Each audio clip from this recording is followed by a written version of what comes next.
Hi guys, it's Emily from Novel Novels and welcome to today's video. This is my classics to reread in 2024. Now, normally, every year, this sort of time every year, I talk about books, classics that I'm going to be reading the next year. But I've decided, because of the fact that I'm still having the slumpy bits with the Victober, with like the classics and stuff like that, I've decided that next year, rather than reading new ones, which I may still read some classics. I do plan to put some classics on my, like in my TBR jar, and I think I've got some other classics that I'm going to be reading. But rather than doing things like a Bronte project or a Dickens project or anything big like that, I have decided that I'm going to be rereading the classics that I've either absolutely loved or ones that I think I may grow to like more. And this way I can use a little bit more of self-care. Now I've got 7 classics that I want to reread. If I do, I do. I'm not going to be doing like I did last time where I do like a classic a month. I am going to be a lot more flexible. I say I've got 7 classics. One of them, Charlie's still borrowing, so I can't show you my copy of it. But yeah, that will be explained. But I think my whole point is that I want to be gentle. I still want to read loads of classics. I still love them. And Victober has been a real mixed bag this month. At the time I'm filming this on the 16th of October. And I've just started Deerbrook. And it's not jumping out at me, but I'm enjoying it. I did enjoy Lorna Doone, as you well would have seen from my wrap-up part 1. Absolutely loved The Law and the Lady. So I'm definitely going to be reading Wilkie Collins next year. There's no point me listing the Jane Austen books, because we all know Jane Austen July, they're all rereads. So I'm not going to reread any that month. It will not be any of these 7 books, because obviously it'll be Jane Austen July, and I'm not going to overload myself. I know that I'll be rereading 2 Jane Austen books. I think I know which ones I'm going to reread, but I'm not going to put pressure on myself yet. So, enough rambling. I was planning to do one book, like not do a double author. But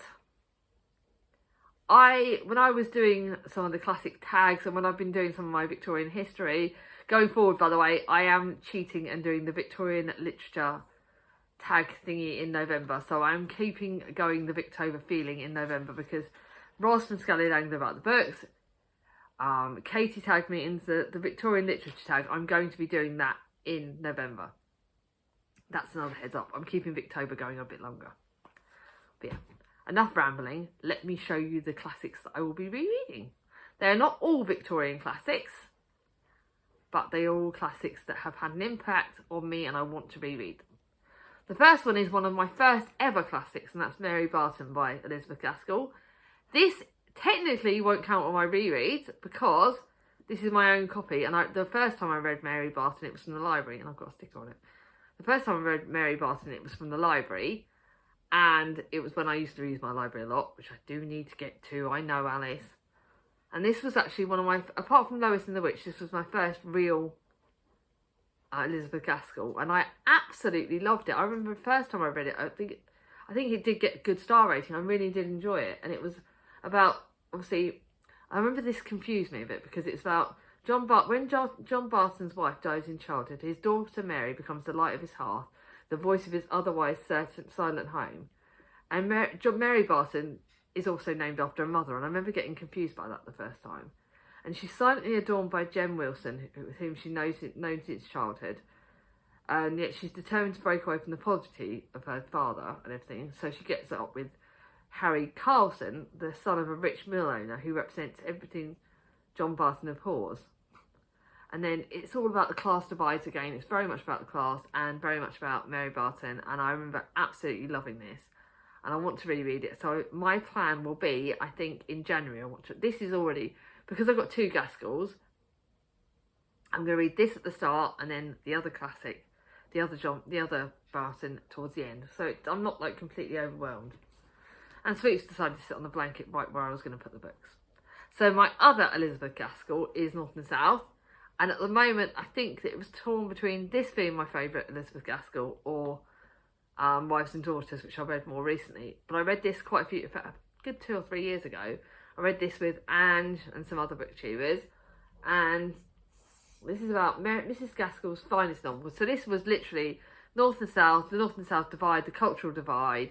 It was a brilliant, brilliant book. I thoroughly, thoroughly loved it. I thought it was fantastic. I really enjoyed it.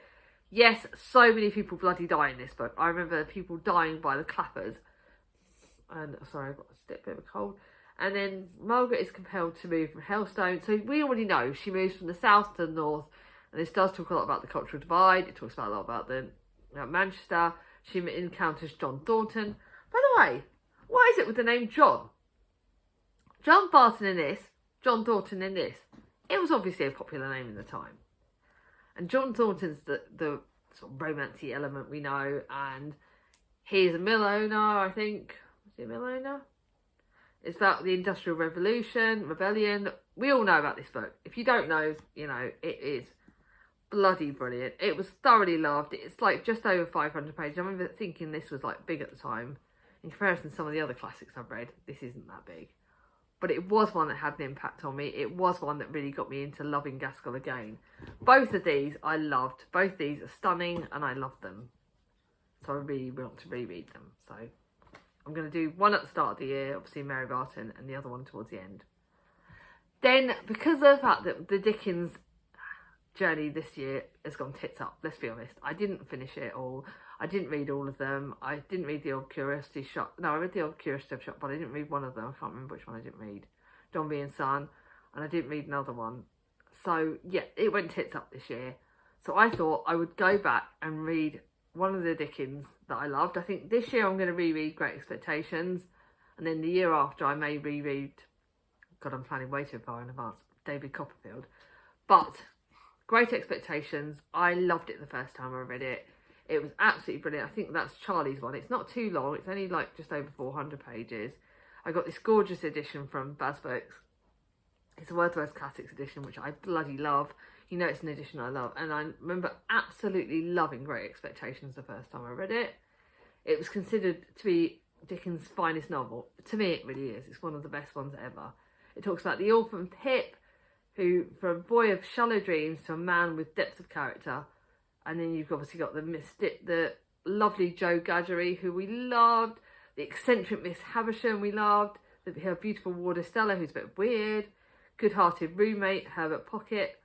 Just so many characters in this that I absolutely loved, and it's one of Dickens' finest in my opinion.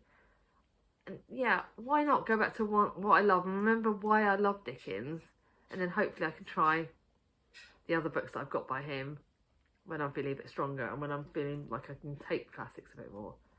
Like I said, I think Deerbrook might be wrong reading Deerbrook right at the end of the month. But yeah, let's go for this. Let's just reread and remember why I love Dickens and get Katie to like me a bit more, please, Katie. I'm so sorry I've had the Dickens slump. Now to a massive classic. One I read, probably one of the first classics I read, and I read this with my sister Charlie. Let's be honest, have I shot myself in the foot saying this is literally a last minute 800 flipping pages. I've got no idea how I will reread Anna Karenina, but I'm going to reread it. It was a last minute. I want to put it on the thing. It was my first Tolstoy, and I remember thinking, this had me. Anna Karenina seems to have everything: beauty, wealth, popularity, and a husband and an adored son. But she risks losing it all when she meets the impetuous officer, Count Vronsky. We all know this is a total flipping tragedy, but it was flipping great. I read it first with Charlie. This is one, please can I reread this with someone? The other three, I'm not going to put pressure on myself. But can someone please read Anna Karenina with me and help me get more out of it? Because I think buddy reading helps me definitely get more out of it. Does anyone want to reread this with me? Go on, put yourself through it. Put yourself through torture. Let's do this. Let's have this chunky book. Then to a complete one that is completely polar opposite to that. Little Women by Louisa May Alcott. I may read Good Wives straight after, because that's the sequel. Because in America, they have it as one book, but in the UK, we have Little Women and Good Wives separately. So I don't know whether I'll reread Good Wives separately, but this one I'm certainly going to reread. And this is Little Women by Louisa May Alcott. It is one of the best classics in my opinion. I'm one of 3 sisters, and the sisters in this, the 4 March girls, are incredible. Yes, we know there is some sad bits of it, but I remember loving this. The sibling relationships, the absolute flipping, I loved it. I remember how many times I've talked about this women, and how many people say that I always thought I was more like Jo, like, cause there's obviously Meg, Jo, Beth and Amy. And I remember always thinking, oh my God, I was like Jo because I thought I was feisty. And, you know, everyone else has said I'm like Meg. And you know what, I am a bit like Meg. And I'm totally, I think just, yeah, I love it. I do love it. I would say I was a bit more of a bad girl than Meg is. But I can't wait to reread it. I can't wait to reread the sibling bits. I can't wait to enjoy it again. It's a good book. Do I read Good Wives straight after? What do you reckon? Let me know what you think. Then to my one that I didn't rate very well the first time I read it, but Katie liked it more on a reread. So I'm going to try and reread Ballette by Charlotte Bronte. And I think this is my new pretty edition. And do you know what? I wanted to reread a Bronte, but I couldn't decide. Obviously, I've read Jane Eyre a million times. I've read Wuthering Heights more times than I've had anything. And I've reread any book. I'm obviously at the moment rereading Tenant of Walker Hall, although I'm not reading. I don't know what's going on. Charlie's loving it on a reread. I don't think I'm reading it right. I don't know what I'm doing with myself. I just don't. But I am, that's why I didn't decide to reread Agnes Grey. But I thought it was a choice between this, Shirley, and The Professor. The Professor has too many icky moments because we know that The Professor is based a lot on the relationship between Charlotte Bronte and a professor, the real life professor. So this one is moving tale. It talks about repressed feelings, subjection to cruel circumstances and position, and heroic fortitude, and it's about, yeah. Katie said she loved it more on a reread, so I think I'm going to reread it and see if I like it more. I want to like it more because obviously Jane Eyre, to me, Jane Eyre, Wuthering Heights and The Tenant of Walker Hall are 3 of the best books ever. Is it literally that Charlotte Bronte was a one-hit wonder? Am I going to like this more on a reread? Will this make me want to reread Shirley? Will this make me want to reread The Professor? I don't know. But I'm hoping that this has a big impact. And then lastly, the book that I don't have a physical copy of, because Charlie still got my copy and I nearly reordered it. Yes, I'm that daft. Tess of the D'Urbervilles by Thomas Hardy. I will 100% be rereading it. Charlie will give me back my copy. And again, it is Thomas Hardy's most depressing book. It is one of the most depressing classics that's ever existed. But, and I repeat but, it is my favourite Hardy. It is by far the best Hardy ever. And I bloody loved it. So, I'm going to reread it. It will be read on a month where it won't matter if sometimes I like depressing books to cheer me up. Sometimes I like depressing books when I'm dark because it makes me realise how bloody lucky I am with what I've got. I will 100% be rereading this. I think I'm reading it with Berna from Berna's Bookish Adventures. And she wants to try it. And I think, do you know what? It may be depressing as fudge. But hell yeah, I'm going to reread it. I really want to reread it. So that will be my reread. That will be my 7th and final reread. So, I think rereading books is very good. I think we'll do an arrow. If you get to the end of this video and want to leave an emoji, put an arrow emoji because I'm going backwards and rereading. But you can do an backwards or forwards arrow emoji, whatever flipping direction you bloody want. I don't mind. Are there any other classics that you think I should reread? Let me know down below. What do you think of the ones that I've chosen?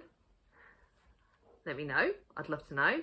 And are there any classics that you would like to reread? I've got loads of questions. I love chatting to you guys in the comments. I'm bloody loving it. I'm in a great mood today. So, let me know all those things in down below. I thought, by the way, I would show you off my Jane Eyre jumper that Charlie got me once. I am no bird and no net ensnares me. God no, no one dares ensnare me. I've got my feist back. You can tell that I've had my device reprogrammed. I'm definitely all feisty again. So yeah, I'm rating this in honour of it. So, if you like this video, give it a thumbs up. If you're new to my channel, not subscribed yet, ring on my ding-a-ling. And I'll see you all soon. Bye bye.